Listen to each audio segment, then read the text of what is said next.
As we wrap up our bonding unit with these problems, I kind of have one big problem that would be similar to maybe a part of a long AP free response or a short AP free response, because not only does it go through several steps and depths of bonding, but it also connects to some other units.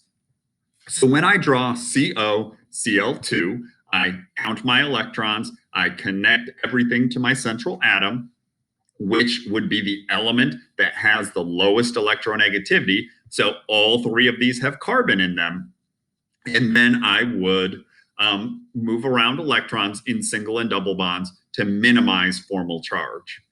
In this case, like many that we saw, the oxygen has 6 bonds or 6 electrons and a bond, which is why it's negative, also negative here.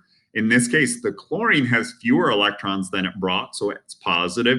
Here, we don't have a complete octet on the carbon, so it is positive. And it's this one over here where the chlorines have 6 electrons in a bond, and the oxygen has 4 electrons and 2 bonds. That gets us our most stable Lewis structure.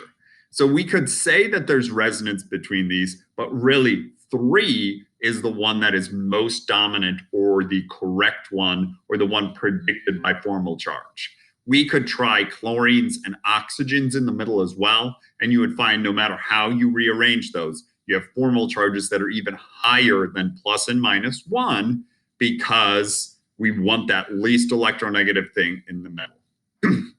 When we look at the hybridization, single, double bonds, all of those things, it ends up being pretty much the same for most of these, but focusing on the best structure here, we have 1, 2, 3 bonding regions, which is true for all of them. No electrons on that central atom makes it trigonal planar with a 120. So if I need 3 equal regions, it's SPP or SP2. And because there is a single, single, double, that's sigma, sigma, sigma, and then a pi within that one. When we think about the molecular polarity, these bonds are polar. The electronegativity difference between carbon and chlorine is big enough. The difference between carbon and oxygen is big enough. And because the molecule is asymmetrical, even though the electrons are being pulled out in 3 different directions, those 3 are not equal and opposite. The oxygen ends up a slightly negative dipole in this. So the bond dipoles don't cancel, and the molecule as a whole is polar. As I look at these different ones here, it asks about bond energies, so a connection to thermochemistry and thermodynamics. It asks about bond order. That, remember, means single to double to triple. So we have a single bond, a double bond, and a triple bond here, which are increasing in their bond energy. In the double and in the triple bond, we share more electrons. There is therefore more attraction between the nucleus and the electrons that pulls them closer and pulls them with more force of attraction. That's like a larger Q value, as it says in the Coulomb's law expression.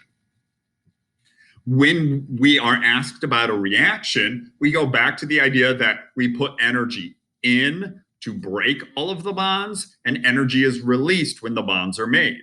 The reason the equation looks like this is all bond energies are going to be presented as positive numbers. Whether it's a covalent bond energy or a lattice energy, it would be a positive value.